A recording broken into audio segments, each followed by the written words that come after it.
Terima kasih Anda masih bersama kami. Bagi Anda yang baru saja bergabung, kami hadirkan kembali 3 berita utama hari ini. Tewaskan seorang pelajar pelaku tawuran di Pantura Ciasem, Subang, ditangkap polisi. 4 pelajar jadi tersangka. Ribuan kitab suci Al-Quran di Masjid Al-Jabar, Bandung raib dibawa pulang para jamaah yang berkunjung ke masjid. Sidak ke pedagang hewan kurban di Ciamis. Petugas temukan 72 ekor hewan kurban terkena penyakit LSD dan belum cukup umur.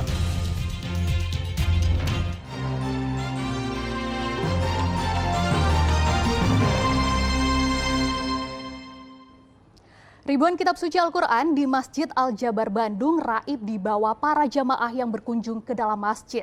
Terkait hal ini, Pemprov Jawa Barat akan memperketat penjagaan properti masjid. Pemprov juga mengimbau para jamaah yang telah mengambil Al-Quran agar mengembalikan kembali ke Masjid Al-Jabar. Miris ya, ribuan kitab suci Al-Quran di Masjid Al-Jabar, Kota Bandung hilang karena dibawa pulang oleh para jemaah yang berkunjung ke dalam masjid. Hal tersebut diketahui setelah tidak ada satupun Al-Quran terlihat berada di dalam rak masjid. Pemerintah Provinsi Jawa Barat masih menghitung berapa jumlah Al-Quran yang raib tersebut. Menurut Sekda Jawa Barat, sekaligus Ketua DKM Masjid Al-Jabar, pihak Masjid Al-Jabar kini akan memperketat penjagaan properti di dalam Masjid Al-Jabar. Pemprov Jawa Barat juga akan mengencarkan sosialisasi agar masyarakat tidak kembali membawa pulang Al-Quran. Yang jelas bahwa saat ini kami sedang menginventarisir kembali, jadi berapa Al-Quran yang sudah ada yang terdata di Al-Jabar ini, dan saat ini kami bekerja sama dengan teman-teman DKM gitu ya untuk melihat ini semua. Menurut Gubernur Jawa Barat, lebih dari 1.000 Al-Quran raib dibawa pulang para jemaah. Meski sudah dipasang imbauan agar tidak dibawa pulang, namun banyak jemaah yang nekat membawa pulang Al-Quran yang ada di sekitar area dalam masjid. Ya, mungkin mereka sangat mencintai Al-Quran gitu ya, ingin baca, Al-Qurannya bagus, terus kalau dibaca di rumah mungkin lebih nyaman. Tapi itu kan propertinya Al-Jabar, kalau mau beli bisa online, itu buat dibaca di tempat. Masyarakat himbau tidak membawa pulang properti Masjid Al-Jabar. Masyarakat juga diminta untuk mengembalikan Al-Quran ke Masjid Al-Jabar. Muhammad Rizal melaporkan dari Kota Bandung. Petugas Dinas Peternakan Ciamis menginspeksi pedagang hewan kurban untuk memeriksa kesehatan hewan kurban. Hasilnya, petugas menemukan adanya 72 ekor hewan kurban yang terkena penyakit LSD dan hewan kurban yang belum cukup umur.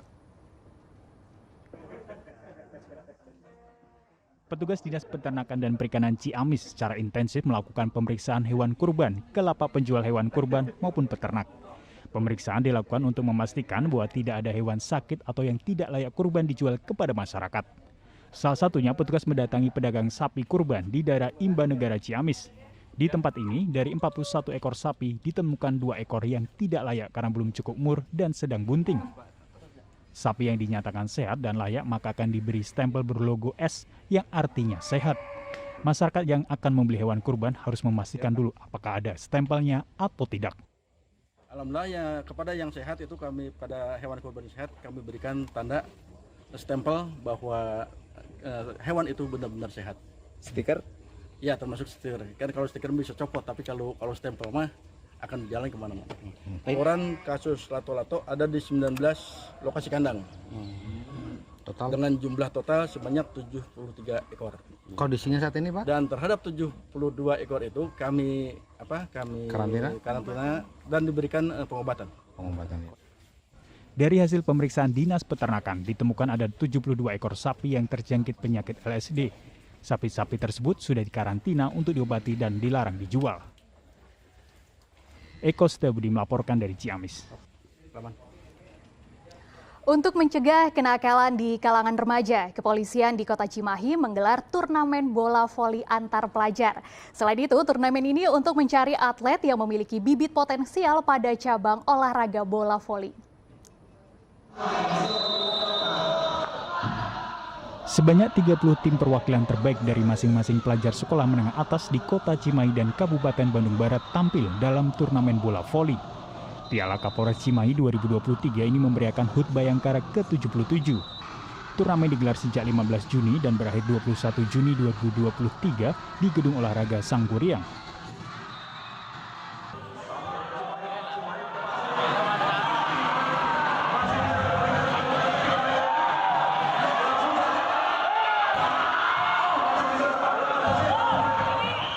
Setelah mengalahkan lawan-lawannya pada babak penyisian, pertandingan final mempertemukan antara Putra Kota Cimahi melawan Marga Asih. Pertandingan cukup sengit disaksikan ratusan masing-masing supporter ini akhirnya dimenangkan SMA Kota Cimahi dalam pertarungan 3 set langsung, 25-19, 25-23, dan 25-23. Atas keberhasilan ini, juara pertama menyabet piala sekaligus uang pembinaan sebesar 5 juta rupiah. Untuk tampil dalam kejuaraan ini, masing-masing anggota kepolisian sektor Polsek di wilayah hukum Polres Cimahi mengirimkan tim dengan menyeleksi beberapa pemain di berbagai sekolah. Kemudian digabungkan menjadi satu tim membawa bendera masing-masing daerah. Selain piala dan uang pembinaan kepada para pemain, diberikan juga penghargaan untuk supporter dengan zel-zel terbaik sepanjang kejuaraan. Selain mencegah kenakalan di kalangan remaja, turnamen ini digelar sebagai wadah untuk mencari bibit atlet potensial untuk Jawa Barat. Sekali lagi harapannya adalah selain mencari bibit, kita juga mencegah agar remaja-remaja ini terlibat geng motor, tawuran, dan kenakalan remaja lainnya. Ini luar biasa, terima kasih kepada Kasat Sabara, terima kasih kepada KONI, Pemko dan Pemkap yang telah berkontribusi dan mendukung kegiatan ini. Kejuaraan ini sudah menjadi agenda atau kalender tetap PBVSI Kota Cimahi. Untuk tahun depan, rencananya kejuaraan akan mempertandingkan kelompok putri. Muhammad Abbas melaporkan dari Kota Cimahi. Kali ini saya akan ajak Anda pergi berenang di kolam air panas alami.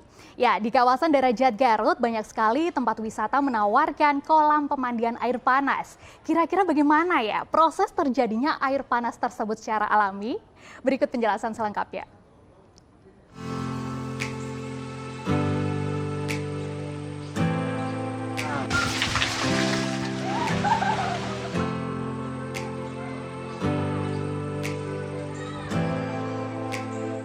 Pemandangan alam yang elok didominasi oleh pegunungan menjadi latar pemandangan yang sangat indah.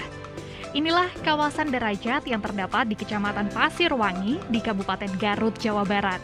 Kawasan ini berada sekitar 25 km dari pusat kota Garut atau bisa ditempuh sekitar 60 menit melalui perjalanan dari kota Garut. Hijaunya lahan pertanian dan perkebunan yang tersaji seakan memanjakan mata untuk selalu memandang. Berbagai sayuran yang tumbuh subur juga menghiasi kawasan Darajat ini.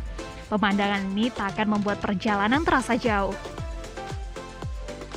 Tiba di puncak, pengunjung akan disuguhi panorama pegunungan yang menjulang tinggi. Gunung Papandayan dan Gunung Cikuray. Gunung Papandayan termasuk gunung api yang terakhir mengalami erupsi tahun 2002. Sedangkan Gunung Cikuray merupakan gunung tertinggi di wilayah Garut dan merupakan gunung berapi berjenis stratovolcano yang belum pernah meletus. Di kawasan ini juga banyak lokasi-lokasi wisata yang menyediakan kolam pemandian air panas.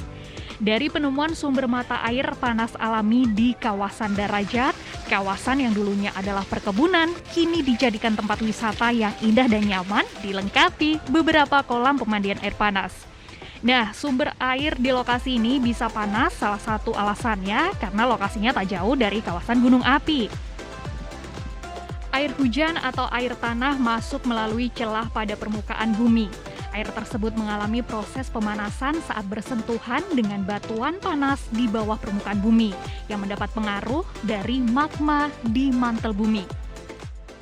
Mata airnya kebetulan kita punya mantel sendiri, jadi kurang lebih lokasinya di belakang ini sekitar 200 meteran dari lokasi kolam renang. Kalau baunya tuh nggak terlalu menyengat, sama airnya bening, nggak putih gitu, nggak putih kayak air kawah. Jadi memang dari mata air, makanya airnya kelebihan di sini jernih begitu. Udah terbukti, sudah dicek lab sama udara dan airnya di sini, insya Allah aman untuk kulit mandi di sini aman. Pada suhu yang masih aman seperti 32 hingga 40-an derajat Celcius, berendam di air panas alami juga punya banyak manfaat yang baik loh. Kadar mineral air panas alami mengandung sulfur, kalsium, dan radium. Hal ini dapat digunakan untuk penyembuhan berbagai macam penyakit kulit dan penyakit pernafasan seperti asma. Pastikan berenang di kolam yang tepat sesuai dengan umur dan tinggi badan ya, yang khusus anak-anak atau khusus dewasa. Ya enak sih, soalnya kayak alam banget ya gitu, terus airnya juga hangat gitu, jadi kayak berendamnya enak banget gitu. Ini pertama kali saya kesini, saya juga merasa nyaman sih sama tempatnya gitu. Nyaman sekali, jadi bisa rileks kan Ibu. Ini ada yang sakit-sakit gitu, ada yang pegel-pegel, di sana enak. Bang, enak banget jadi nggak sakit. Karena tempatnya nyaman, ya asik aja buat keluarga sih, kayak gitu. Bagus di sini, pemandangannya banyak pegunungan, perkebunan gitu, makanya saya balik lagi sini, kayak gitu. Pastikan jangan lupa mengabadikan momen berkesan berkumpul bersama dengan teman dan keluarga, sekaligus pemandangan alam yang keren di sana. Lalu sebarkan di media sosial kalian. Suasana dingin alam pegunungan di sini enak juga loh kalau sambil menikmati bekal makanan dan minuman yang hangat. Afrin Meriana dan Muhammad Kadafi melaporkan dari Kabupaten Garut. Informasi tadi mengakhiri jumpa kita. Atas nama rekan yang bertugas, saya Afrin Meriana mengucapkan terima kasih atas kebersamaan Anda. Selamat beraktivitas dan sampai jumpa.